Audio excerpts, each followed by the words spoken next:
오늘 저녁은 우리가 에스더 4장으로부터 6장까지 말씀을 같이 나누도록 하겠는데, 오늘은 Sleepless in Susa Palace입니다. 수산궁의 잠 못 이루는 밤. 영화 제목이 Sleepless in Seattle 이라는 영화가 있었어요. 시애틀의 잠 못 이루는 밤. 그 시애틀의 잠 못 이루는 밤이 성경에는 수산궁의 잠 못 이루는 밤, 아주 유사한 그런 제목을 가진 말씀이 오늘 이제 우리 앞에 펼쳐지게 되겠습니다. 에스더 4장으로부터 시작하겠는데, 에스더 4장은 죽으면 죽으리라 작정하고 왕 앞으로 유대인들을 중보하기 위해 나아가는 에스더의 모습을 담고 있는 말씀입니다.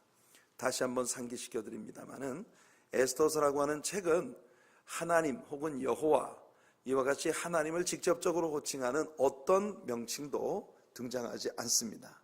단 한 차례도 하나님의 이름이 직접적으로 언급되지 않은 유일한 성경 속의 책인데, 그런데 이 에스더는 모든 구절에 어느 한 군데도 빠짐없이 하나님의 치밀하고 섬세한 섭리의 손길이 계속해서 역사하고 계신 그런 장면을 우리에게 보여주는 그런 책입니다.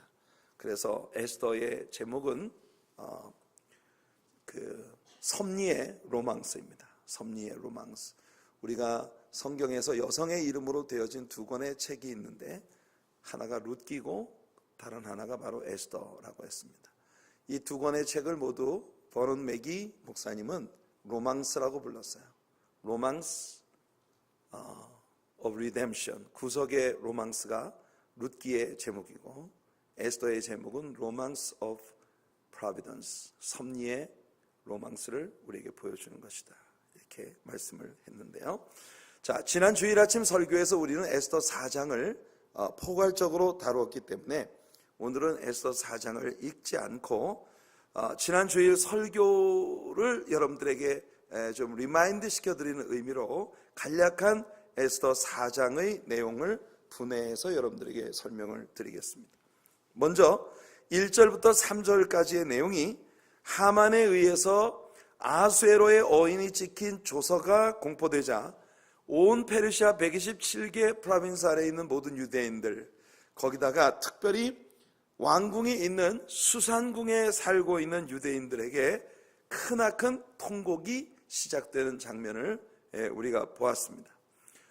특별히 모르드게는 궁궐문을 향하여 계속해서 굵은 베옷을 입고 통곡을 하며 기괴한 모습으로 이 궁궐문을 향해서 가고 있는 그런 모습을 보였습니다. 소문을 듣고 에스더가 모르드게를 중지시키려고 하는 이런 그 노력을 하는데요, 이것이 두 번째 단원입니다. 4절부터 7절까지 내용을 보면 에스더가 내시를 보내서 모르드에게 이런 일을 하지 말아라. 이 페르시아 궁궐의 법도가 누구든 슬픈 기색을 띤 얼굴로 왕 앞에 나타나면 그는 처형을 면치 못하는 것이니 왜 이와 같은 짓을 하느냐, 하지 말라. 옷을 보내서 옷을 당장 갈아입으라고 모르드게에게 에스더가 간청을 보냅니다. 그러나 모르드게는 말을 듣지 않습니다. 그래서 에스더가 도대체 이유가 뭐냐 하고 모르드게에 다시 내시를 보내서 모르드게에게 묻죠. 그래서 모르드게로부터 이제 에스더에게 전갈이 갑니다. 지금 페르시아 안에 있는 모든 127개 프로빈스의 유대인들이 아달월 13일, 유대 종교력으로 12월 13일에 모두 죽임을 당하도록 제비가 뽑아져서 날짜가 정해졌다. 그러면서 모르드게는 에스더에게 왕 앞으로 나아가 유대인들을 중재해달라고 압박을 가하는 그런 장면이 나옵니다. 이게 8절부터 14절까지의 내용이었죠. 그래서 에스더는 페르시아의 궁궐의 법도가 왕이 부르지 않았는데 왕 앞에 나서면 이 왕이 지팡이를 내밀어서 그를 받아들여 주지 않으면 이것은 왕을 모살하려고 하는 그런 계획으로 간주해서 처형을 당하게 되어 있다. 게다가 왕이 나를 찾지 않은 지 벌써 한 달이 넘었다. 그러니 그 어느 쪽으로 튈지 모르는 기괴한 성격을 가진 아하수에로가 크셀크세스가 나를 받아줄 것이라고 장담할 수가 없다. 그래서 나는 못 가겠다고 에스더가 이야기를 하자 모르드게가 네가 궁궐 안에 있다고 해서 모든 유대인들이 죽임을 당하는데 너만 홀로 살아남을 수 있을 것이라고 생각하지 말아라.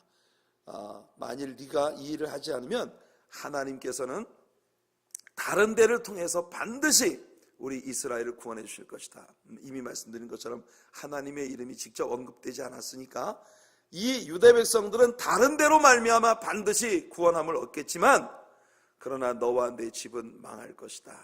이런 언어의 이면에 이 모든 일의 주체가 되시는 하나님께서 아주 선명하게 언급되고 있다고 하는 것을 우리는 보는 것이에요.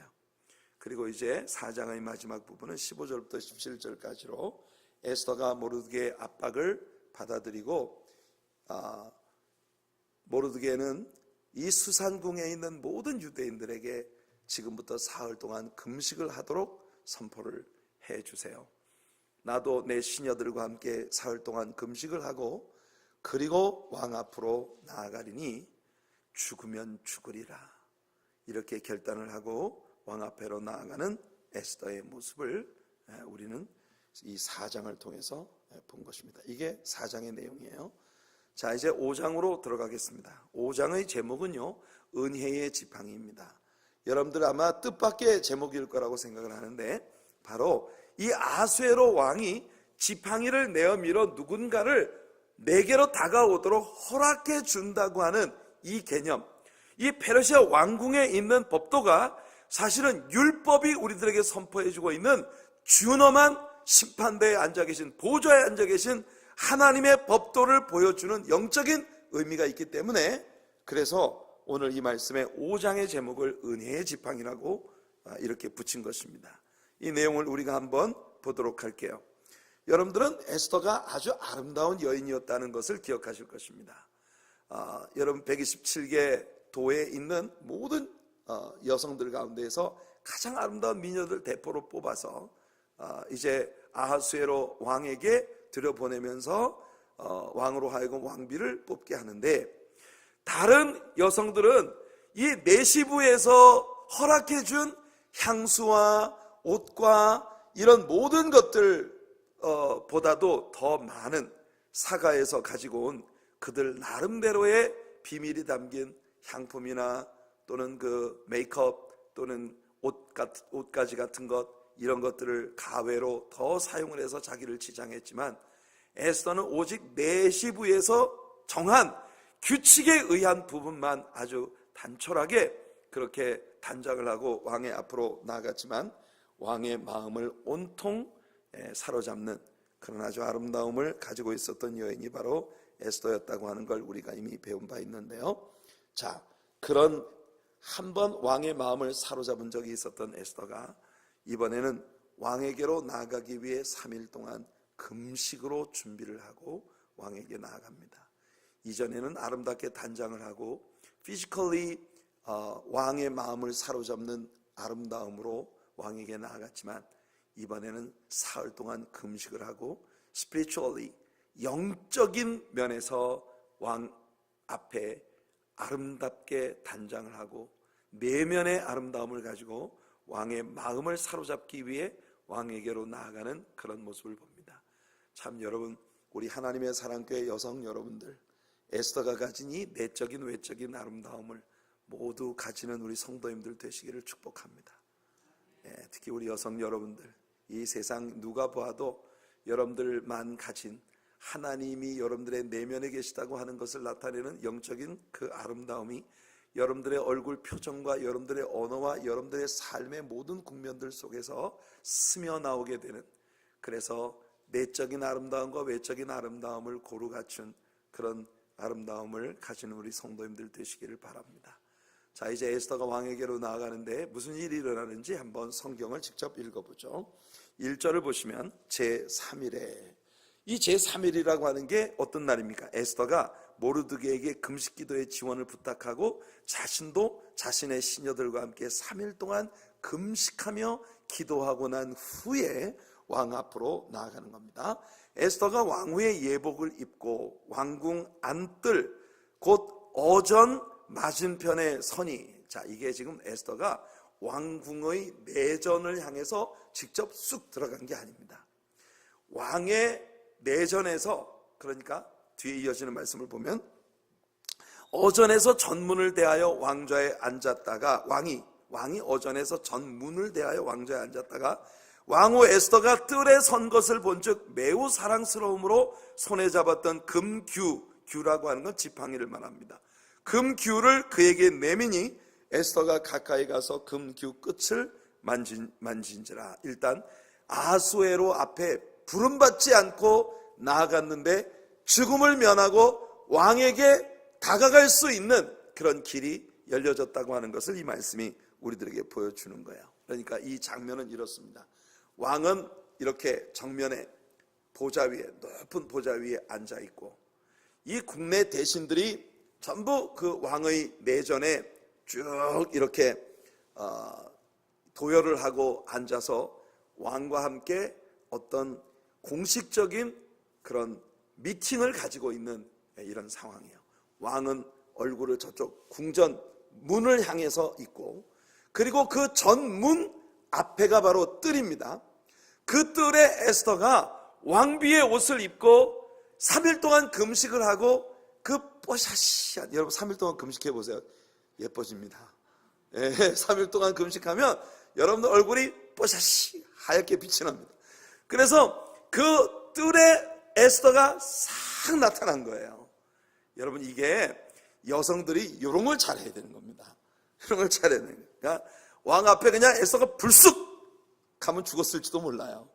근데 저 뜰에 왕은 지금 내전에서 문을 향해서 앉아있고 국내 대신들이 다 도열하고 있고 뭔가 내전에서 미팅이 열리고 있는 이런 상황인데 왕비가 저 문 밖에 뜰에 서서 아주 뭔가 꿈에 본 듯 이 아리따운 여자가 그 뜰에 싹 나타난 거예요. 그걸 보고 왕이 금 지팡이를 내밀어서 그녀를 자기에게로 다가오도록 허용을 해주는 것입니다. 베드로전서 3장 3절과 4절 말씀을 보면 너희의 단장은 머리를 꾸미고 금을 차고 아름다운 옷을 입는 외모로 하지 말고 오직 마음에 숨은 사람을 온유하고 안정한 심령에 썩지 아니할 것으로 하라. 이는 하나님 앞에 값진 것이니라. 성경은 많은 때 우리 성도들을 예수 그리스도의 아름다운 신부들로 묘사를 하죠. 베드로는 그리스도의 아름다운 신부들로서 하나님 앞에 우리가 어떤 매력을 가진 사람들이 되어야 하는지를 이야기하고 있는 겁니다. 머리를 꾸미고 금을 차고 아름다운 옷을 입는 외모의 아름다움이 아닌 우리 내면에 숨은 사람을 온유하고 안정한 심령에 썩지 아니할 것으로 단장을 하라고 하나님 말씀하십니다. 그리고 베드로가 단정지키를 이는 하나님 앞에서 값진 것이니라. 성도 여러분, 여러분들이 내면에 가진 아름다움은 하나님 앞에서 참으로 valuable한, 아주 값어치가 나가는 그런 것이 되기를 바랍니다. 하나님의 성령의 아름다움으로 여러분들 내면에 치장을 하는 그런 성도님들, 성령의 각양 은사와 나타나심으로 여러분들 정말 영적인 아름다운 매력을 가진 내면의 아름다움, 여러분 하나님의 마음을 단번에 사로잡는 이런 아름다운 매력을 가진 우리 성도님들 되시기를 예수님 이름으로 축복해 드립니다. 자, 오늘 이 그림을 우리가 생각해 볼 때에 왕이 그녀를 향해서 지팡이를 내어 밀어 줄 것인가? 저는 이 순간에 이 유다 소녀 에스더가 마음속으로 하나님께 간절히 기도하고 있었다고 믿습니다. 그녀를 보는 순간 단번에 왕의 마음을 빼앗아야 하는 거예요.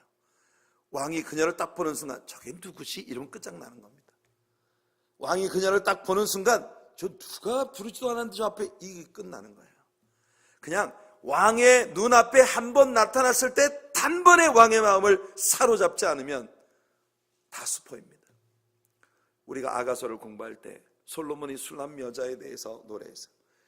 내 눈으로 나를 한 번 바라보는, 단 한 번 바라보는 것과 내 목의 구슬 한 꿰미로 내 마음을 빼앗았구나.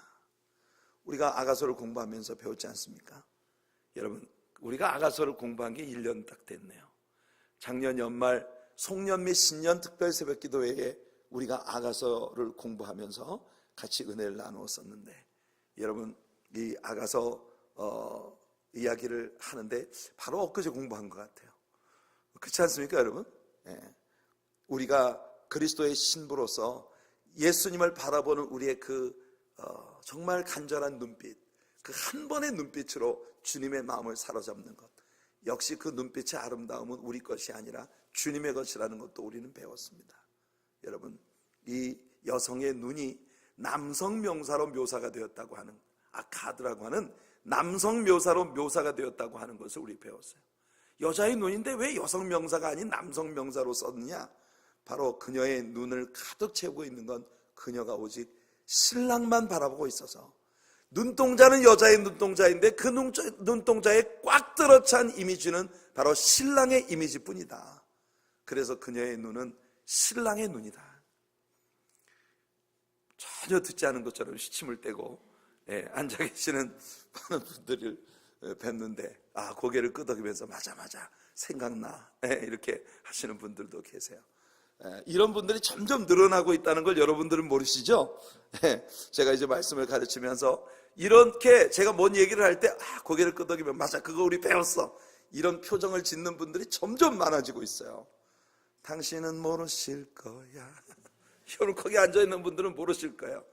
여기 서 있는 저에게는 다 보입니다. 자, 이와 같이 에스더도 아하수에롬의 마음을 한 번 보는 것으로 그 마음을 사로잡아야 되는 거예요.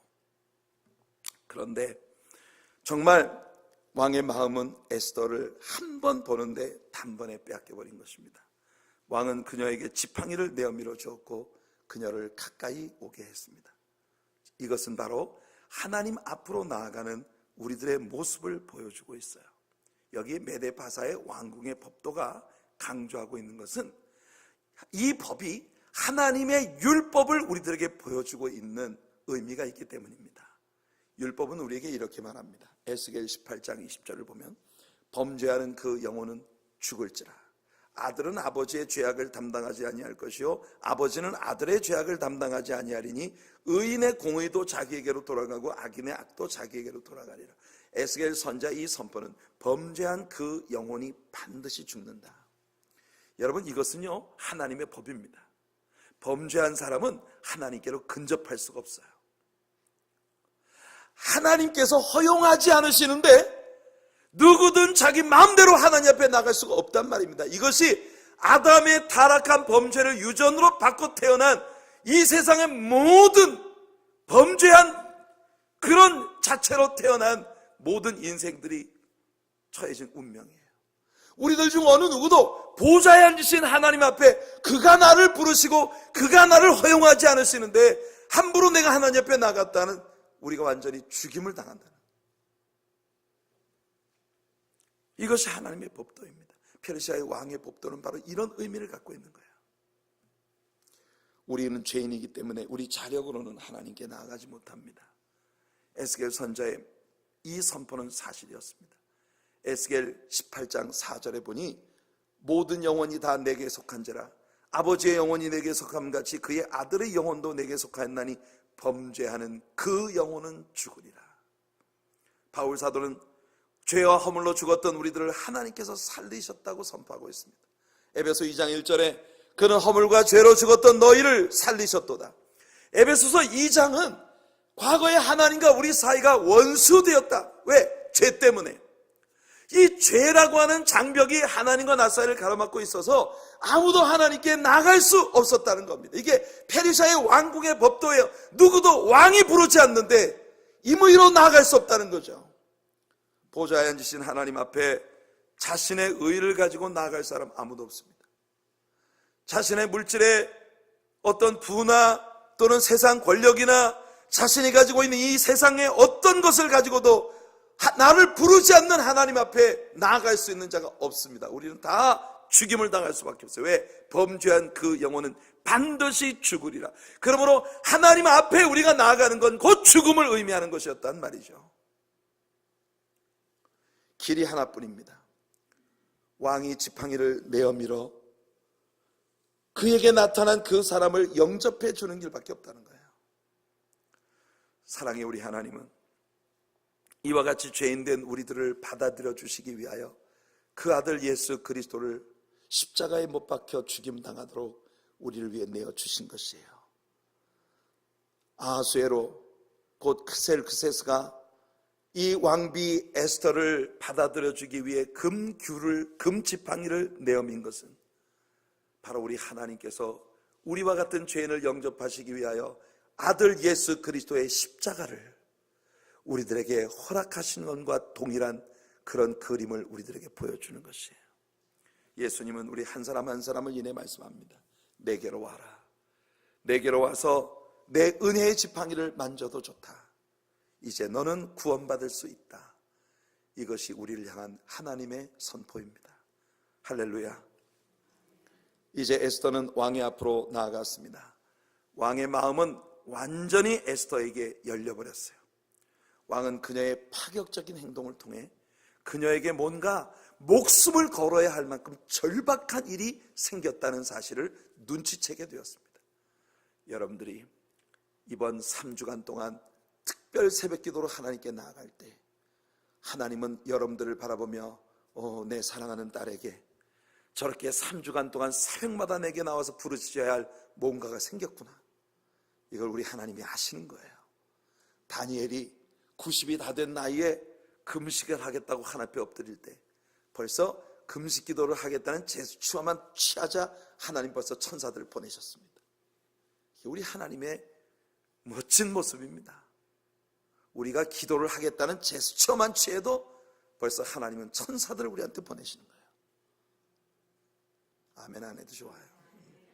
예, 집에 가서 아멘 하십시오. 여러분, 그것이 이 왕후 에스더의 모습을 통해 우리에게 보여주시는 하나님의 은총인 거예요. 아멘. 에스더가 목숨을 걸고 왕 앞으로 나오자 왕은 즉시 이 소녀가 저렇게 목숨을 걸고 내게 다가와야만 할 뭔가 절박한 문제가 있구나 하는 걸 알게 된 거예요. 그래서 3절에 왕이 말합니다. 왕이 이르되 왕후 에스더여 그대의 소원이 무엇이며 요구가 무엇이냐. 보세요. 그녀가 왕에게 나 바라는 거 있습니다 말하지 않았단 말이에요. 그런데도 불구하고 그녀가 지금 목숨을 내걸고 이 위협을 무릅쓰고 왕 앞으로 나왔다는 이 사실만으로 여러분, 우리가 죄인이어서 하나님 앞에 설 수 없는데, 그런데 우리가 하나님의 그 긍휼히 여기심이 아니면 희망이 없는 거로 우리가 주님 앞에 예수님 의지하고 나올 때에 하나님은 벌써 우리를 보시고 아신다는 거예요. 우리들에게 필요한 것이 뭔지, 우리 속에 무슨 간절한 바람이 있는지. 이번 3주간 동안의 특별 새벽 기도가 하나님 앞에서 여러분에게 그런 의미가 되기를 축복합니다. 그대의 소원이 무엇이며 요구가 무엇이냐. 나라의 절반이라도 그대에게 주겠노라. 이걸 요즘 애들 시체말로 뿅 갔다 이러는 겁니다. 에스더에게 왕이 뿅 갔어요. 나라의 절반이라도 주겠다는 겁니다. 이 나라의 절반이라도 주겠다는 건 오늘날 무슨 대통령이 이런 말을 하면 큰일 납니다. 그렇지만 촛불 들고 나와요. 사람들이 다. 나라가 네 거냐? 네 마음대로 널 누구한테 주냐? 그러나 이 페르시아의 왕 크셀크세스의 경우는 내가 누군가에게 나라의 절반을 주겠다고 하면 줄 수 있었단 말이에요. 우리 하나님이 하신다면 하시는 겁니다. 아멘. 오늘 이 크셀크세스라고 하는 개팍한 왕은 이 성경의 많은 면에서 우리 하나님을 모형으로 보여주는 그림자입니다. 여러분, 왕은 이 말을 통해 지금 이 왕비가 내게로 다가오는 것은 오늘 현대 와이프들이 남편들에게 해처로운 눈을 가지고 다가와서 겨우 하는 말이 내가 백화점에서 봐둔 예쁜 신발을 사달라든가, 아니면 이번 크리스마스에 나를 근사한 레스토랑으로 데리고 가서 맛있는 식사를 한번 사달라든지, 이런 정도의 요구를 가지고 이 왕 앞에 목숨을 걸고 나오는 것은 분명 아니라는 걸 이 크셀크세스는 분명히 알고 있다는 겁니다. 나라의 절반이 걸린 절박한 문제일지도 모른다는 거죠. 그만큼 이 크셀크세스는 그에게 다가오고 있는 이 에스더의 문제가 그만큼 절박성을 가진 것이라는 걸 이해하고 있다는 겁니다. 우리 하나님도 여러분들이 하나님 앞에 나와 눈물을 지으실 때, 여러분들이 하나님 앞에 나와 무릎 꿇을 때 그 일이 우리들에게는 정말 나라의 절반이 걸린 것만큼이나 절박한 문제일 수 있다는 걸 우리 하나님은 인지하고 계신다는 거예요. 자, 4절부터 6절까지 같이 한번 읽어볼까요? 4절부터 6절입니다. 에스더가 이르되 오늘 내가 왕을 위하여 잔치를 베풀어 싸우니 왕이 좋게 여기시거든 하만과 함께 오소서 하니 왕이 이르되 에스더가 말한 대로 하도록 하만을 급히 부르라 하고 이에 왕이 하만과 함께 에스더가 베푼 잔치에 가니라. 잔치에 술을 마실 때에 왕이 에스더에게 이르되 그대의 소청이 무엇이뇨? 곧 허락하겠노라. 그대의 요구가 무엇이뇨? 나라의 절반이라 할지라도 시행하겠노라 하니, 여러분, 이 크셀크세스가 에스더에게 마음이 완전히 뺏겨버렸어요. 그녀가 대체 무슨 바람이 있기에 이렇게 내 애를 태우는고? 여성 여러분들, 제가 힌트를 하나 드리겠습니다. 여러분들이 남편한테 매달려서 떼를 쓰지 말고 남편으로 하여금 몸이 달아서 미치게 만드세요. 여러분들 한 3일 동안 금식하고 난 다음에 배시하는 미소로 나가가지고서 뭔가 말할 듯 말 듯 이게 중요한 겁니다. 그냥 말을 확 해버리면 안 돼. 뭔가 할 말이 있는 듯 맞는 듯 주저주저 하면서 이렇게 여러분들 사랑하는 사람의 마음을 뺏으려면 여러분들에게 밀당을 잘해야 돼요. 밀당. 밀고 당기는 걸 잘해야 돼요. 이 에스더가 말이에요, 밀당의 천재입니다. 에스더에게서 배우십시오, 여성 여러분.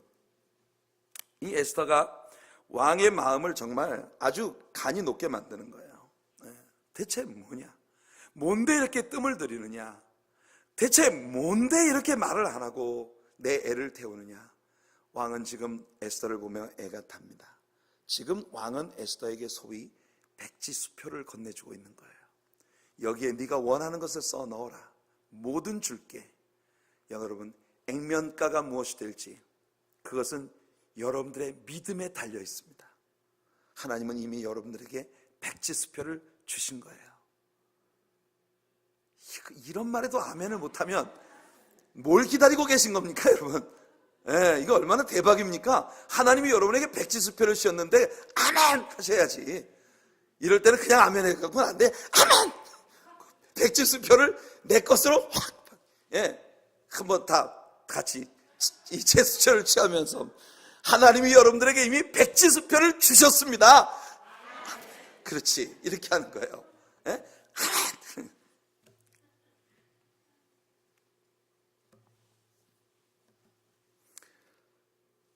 우리들이 어떤 염려와 근심, 우리들의 삶을 긴장시키는 삶의 역경을 가지고 주님 앞에 나아갈 때 사실은 우리를 너무나 사랑하시는 우리 하나님은 우리보다도 더 많이 긴장하고 계시다는 걸 우리가 이해하는 게 중요해요. 크셀크세스의 마음은 몸이 달아 죽을 지경입니다. 이 여인이 지금 무슨 소원이 있기에 이렇게까지 남의 애를 태우나? 여러분, 우리 하나님은 말이에요, 그렇게 애가 타시기 때문에 그 아들 예수 그리스도를 이 성탄 시즌에 우리를 위해 십자가에 피 흘려 죽으시도록 내어주신 거예요. 이것이 우리를 향한 주님의 사랑입니다. 여러분이 무엇을 구하기 전부터 하나님은 우리에게 무엇이 필요하다는 걸 이미 다 알고 계시고 간절히 그 모든 것을 우리에게 사랑으로 주고 싶어하는 마음을 갖고 계시단 말이죠. 우리들에게 백지수표를 주신 하나님 앞에 믿음으로 여러분들의 액면가를 써 넣을 수 있는 여러분들 되시길 바라요. 빌립보 4장 19절에서 바울은 말합니다. 나의 하나님이 그리스도 예수 안에서 영광 가운데 그 풍성한 대로 너희 모든 쓸 것을 채우시리라. 하나님 벌써 사인을 하신 거예요. 벌써 블랭크 수표에다가 하나님이 사인 다 하셔가지고 여러분들한테 건네줬다니까요. 그것도 캐시. 여러분이 써 넣으면 그게 여러분 것이 되는 거예요. 이게 기도의 개념입니다. 이게 기도의 개념이에요. 오늘 여러분들 하나님 앞에 예수님의 이름으로 기도한다는 건 하나님께서 여러분들에게 건네주신 이 블랭크 수표에 여러분들의 믿음으로 액면가를 써 넣는 일이에요. 아멘 좀 시원하게 하십시오. 내 동포들이요. 아니 무슨 아멘을 갖다가 이렇게 누가 아멘하면 누가 잡아가는 사람 있어요? 여러분, 아수에로는 잔인한 왕이었습니다. 그런데 에스더에게 참으로 인내하며 많은 은혜를 베풀고 있어요. 그 이유가 뭔지 아십니까? 이유는 하나뿐이에요. 잠언서에서 솔로몬이 우리에게 아주 좋은 얘기를 해줍니다. 왕의 마음이 여호와의 손에 있음이 마치 봇물과 같아서 그가 임의로 인도하시느니라. 댐에 갇혀진 물처럼 말입니다. 왕의 마음이 누구를 향해서 쏟아지는 건 다 하나님이 주장하시는 것이라는 거예요. 아수에로는 사실은 괴팍한 폭군입니다. 그런데 그 아수에로의 마음을 주장하시는 건 우리 하나님이 하시는 일이다. 아멘. 그러나 에스더는 아직도 왕에게 마음속에 있는 말을 하지 않고 있어요. 그녀는 하나님께서 완벽한 타이밍을 갖고 계시다는 사실을 믿고 있는 사람입니다. 하나님의 사인이 올 때까지 그녀는 지금 기다리고 있는 거예요. 그래서 7절 8절을 보세요. 에스더가 대답하여 이르되 나의 소청 나의 요구가 이러하니이다. 내가 만일 왕의 목전에서 은혜를 입었고 왕이 내 소청을 허락하시며 내 요구를 시행하시기를 좋게 여기신다면, 지금 왕께서 내게 주고 계신 그 약속이 진실이라면 내가 왕과 하만을 위하여 베푸는 잔치에 또 오소서. 내일은 왕의 말씀대로 하리이다. 왕이여, 내일은 제가 제 소원이 뭔지 왕에게 필히 말씀을 드리겠나이다. 나에게 한 번만 더 왕과 하만을 위하여 잔치를 열도록 허락해 주십시오. 왕이 정말 나에게 백지수표를 건네준다는 말이 진실이라고 하는 걸 이것을 통해 증명해 주세요 하면서 에스더는 왕에게 요구하고 있는 거예요. 이제는 에스더도 내일은 내가 왕에게 반드시 본심을 이야기하겠습니다라고 말하고 있는 것입니다. 여기서 하만의 이름이 또다시 나오는 거예요. 하만은 기분이 정말 너무 좋았어요. 아직 왕후의 에스더가 유대인이라는 것을 알지 못하는 이 하만은 왕비가 왕을 초청하는 잔치에 다른 사람은 다 두고 오직 자신만을 초대했다는 것에 무척 고무되어 있었을 것입니다. 그렇지 않겠어요? 그의 이고가 그야말로 최고로 만족을 누리고 있는 순간이 바로 이 순간일 것입니다. 게다가 왕비로부터 내일 한 번 더 왕을 위한 잔치에 자기도 꼭 와달라고 초청을 받은 거예요. 이제부터 이어지는 섹션은 우리들에게 잠언서의 말씀을 아주 선명히 보여주고 있는 말씀들입니다. 잠언서 16장 18절은 교만은 패망의 선봉이요 거만한 마음은 넘어짐의 앞잡이니라 라고 말하고 있습니다. 여러분, 헬라인들의 잠언에 이런 글이 있어요. 여기 여러분 스크린에 나와 있는 것처럼 헬라 사람들의 잠언입니다. Whom the gods would destroy, they first make mad. 여러분, 참 흥미로운 말입니다. 이 헬라의 신화 속에 있는 많은 신들, 그 신들이 누군가를 파멸시키기로 결정했다면 이 신들이 먼저 하는 일은 뭐냐? 그 사람을 미치도록 경노하게 만든다는 거예요. 여러분, 어떤 사람을 멸망시키기로 작정했다면 그 사람이 멸망으로 가는 길이 뭐냐? 그 사람으로 하여금 어떤 일에 정말 치를 떠는 분노를 느끼게 만든, 조장한다는 겁니다. 이 말은 곧 우리들에게 분노, 무엇인가 마음속에 분노가 일어난다는 건 그건 우리 자신이 파멸을 향해서 가는 지름길이라는 것을 의미하고 있는 거예요. 사랑하는 성도 여러분, 우리 어떤 상황에서도 화를 내지 않도록 합시다. 이 헬라 격언이 우리들에게 보여주는 건 뭐냐? 누군가가 화를 낸다는 건 이미 그의 교만이 극에 달아 있다는 것이고, 누가 자꾸 화를 낸다는 건 그 사람이 멸망을 향해 가고 있다는 뜻이다. 이게 헬라 사람들의 지혜의 말입니다. 제 어머님께서 제가 고등학교 학생이었을 때 교회를 나온 지 얼마 안 돼서부터 저희 어머님은 하나님의 말씀에 특별한 은사들이 어머님에게 나타나기 시작했어요. 그러니까 저희 어머님이 교회를 다니시기 전에는 절에를 이렇게 열심히 다니고 그랬는데, 우리 어머님이 교회를 딱 다니시면서부터 지난 그 월요일 날 말씀드렸습니다마는 교회를 다니시기 시작한 첫 주부터 목사님 말씀에 철저히 순종하기 시작하신 거예요. 교회를 딱 나갔는데 목사님이 수요 예배도 꼭 오라고 그러니까 수요 예배 나가시고, 금요일 철야 기도도 꼭 오라고 하니까 금요 철야도 나가시고, 새벽 예배도 있는데 새벽 예배도 너무 좋다 그러니까, 아니 교회를 나간 그 다음 주부터 새벽 기도를 시작을 하셨어요. 그렇게 목사님이 시키는 대로 순종을 하시는 거예요. 얼마나 정성이 정말. 그래서 하나님께서 우리 어머님은 참 예수를 처음 믿기 시작할 때부터 굉장히 사랑하셨던 것 같아요. 그래서 저희 어머님에게 무슨 은사가 있었느냐 하면은, 어머님이 간절히 기도를 하다 보면 갑자기 하나님께서 무슨 책 몇 장 몇 절을 읽어라, 이렇게 하나님이 음성을 들려주시는 거예요. 그래서 어머님은 성경을 전혀 모르시지 않겠습니까? 뭐 교회 처음 나온 분인데. 그래서 그런 책이 있는지도 몰라요. 그런데 저한테 물어보시는 거예요. 아유, 하나님이 나한테 기도 가운데 몇 장 몇 절을 보라고 하시더라.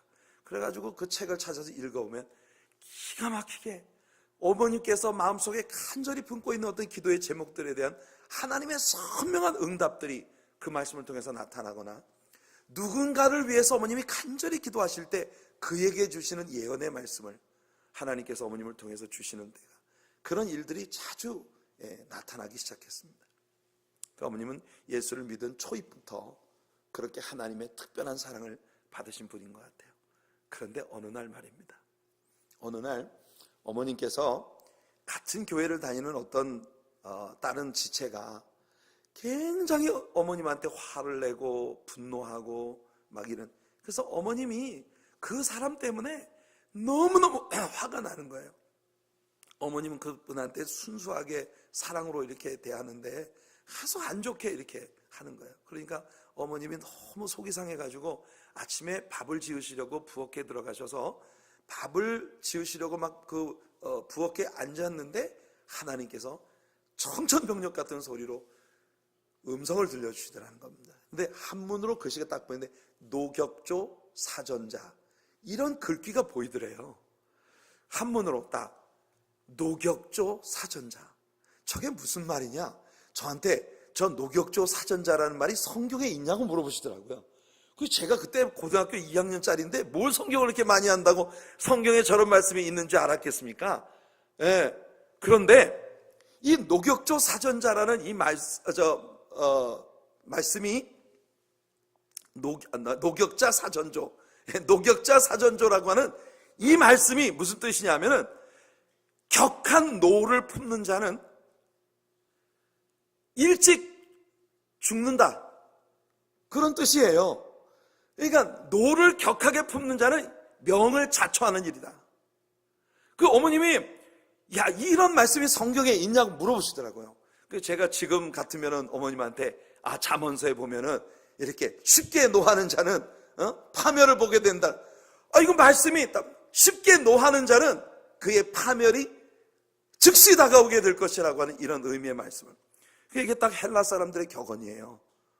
노격자 사전조. 하만의 모습이 노격자 사전조의 모습으로 가고 있습니다. 9절부터 11절까지 말씀을 한번 읽어볼게요. 시작.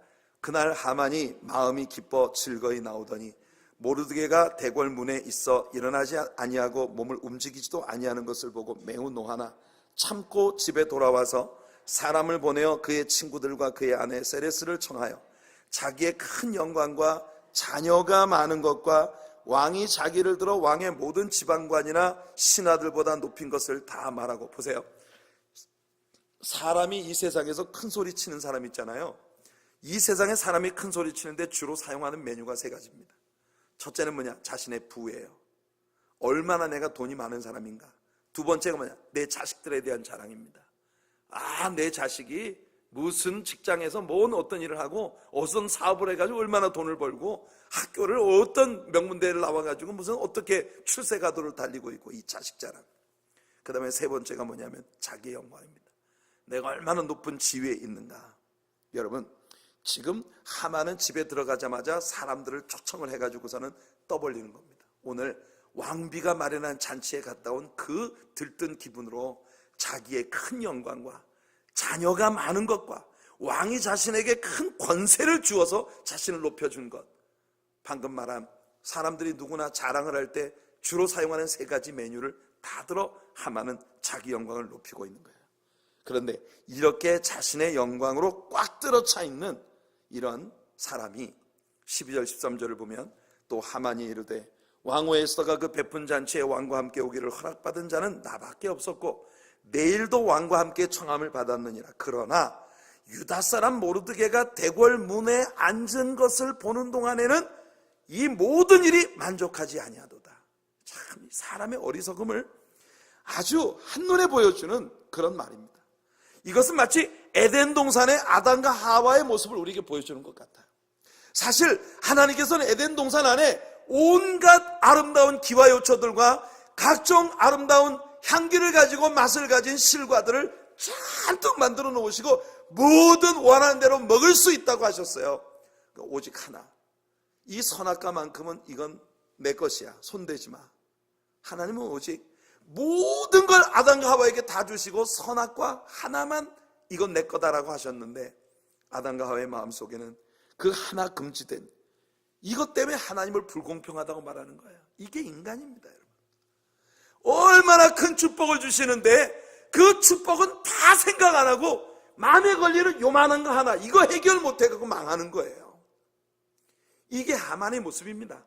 방금도 자기 입으로 떠벌린 것처럼 이 사람은 세상에서 모든 게 자랑거리예요. 그런데 오직 하나 이 모르드게라고 하는 자의 존재 때문에 하만은요, 저 모르드게를 죽이기 전에는 이 행복의 요건을 다 가지고 있지만 나는 행복하지 못하다, 이렇게 얘기하고 있는 거예요. 그게 얼마나 인간의 어리석음입니까? 여러분, 사실은 여러분들도 많은 때에 그런 모습이란 말이에요.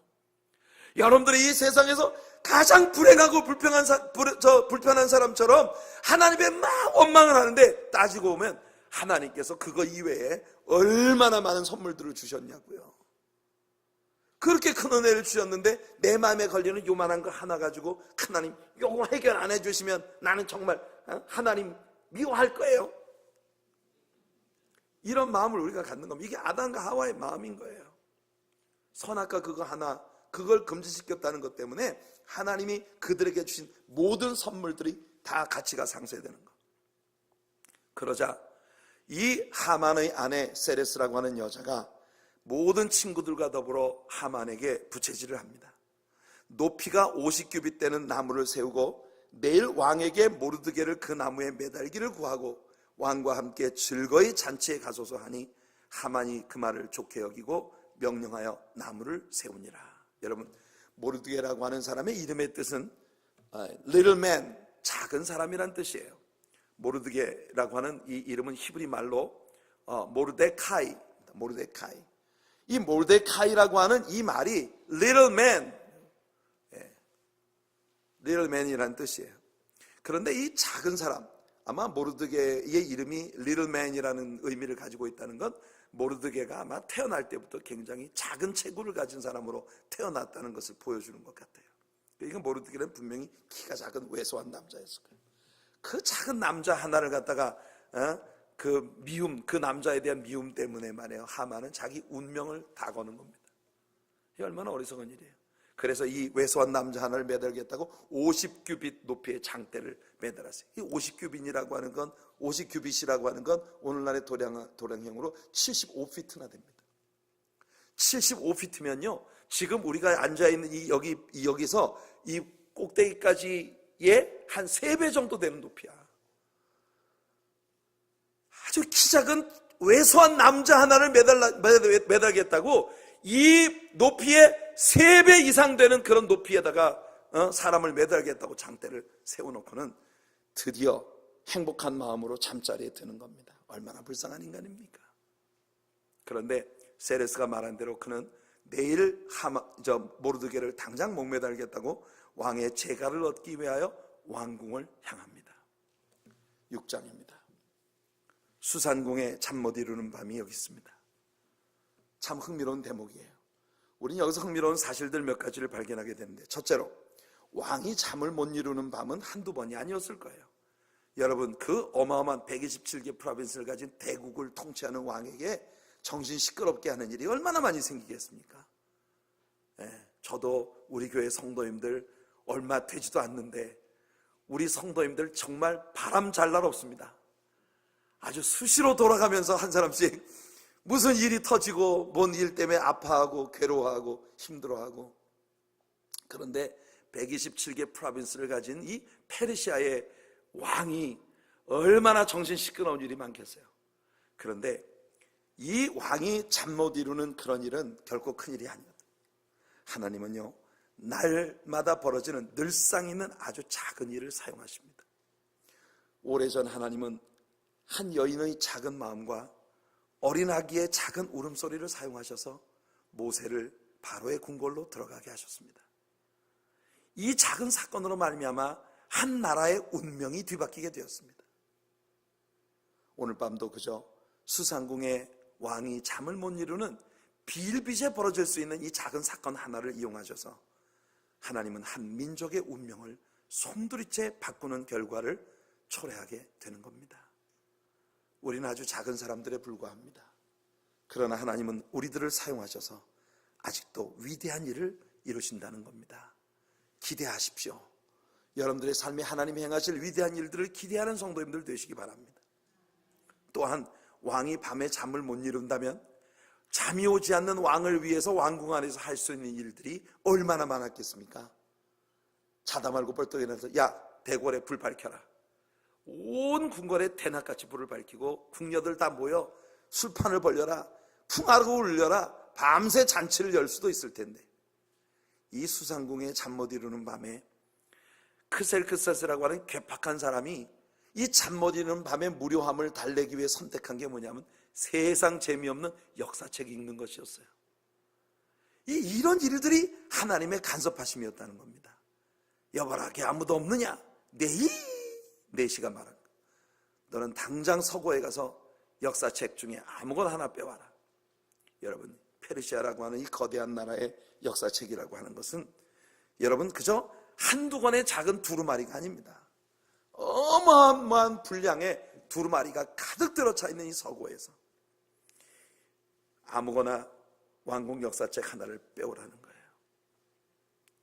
1절을 보면 그날 밤에 왕이 잠이 오지 아니하므로 명령하여 역대 일기를 가져다가 자기 앞에서 읽히더니, 이 역대 일기라는 게 바로 역사책이거든요.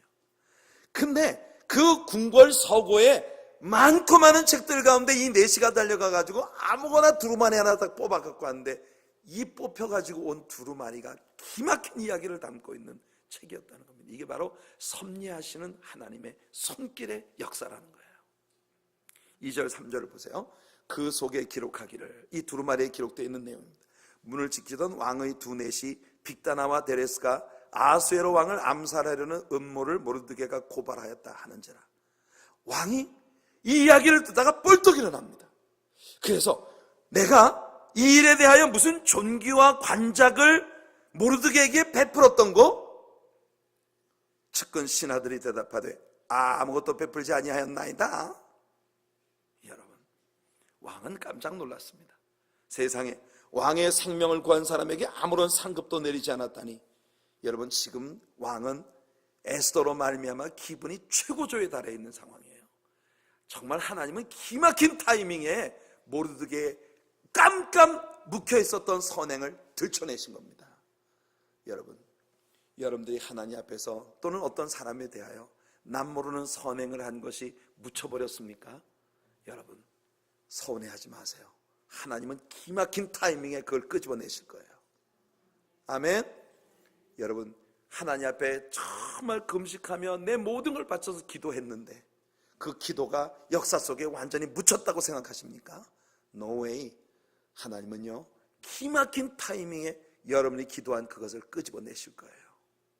제가 군대 제대하고 신학교 복학해가지고 학교 가던 등굣길에 친구로부터 카세트 하나 건너받고 그 카세트에 들어있는 찬양이 너무나 기가 막혀서, 하나님, 나 이 교회 가서 이 찬양 좀 배우게 해주세요. 진짜 길 걸어가는 동안에 잠시 기도한 그 기도.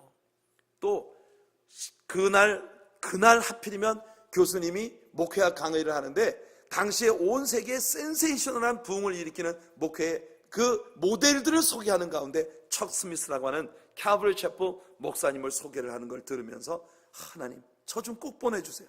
아침에 들은 찬양도 그 교회 거라고 하고, 오늘 교수님 강의 듣는데 그 목사님 강해가 세계 최고라고 하니 그런 목사님한테 가서 말씀도 배우고 찬양도 배우고, 그렇게 나 하나님 앞에 나를 주의 종으로 삼기로 선택하셨다면 나 거기 보내주세요.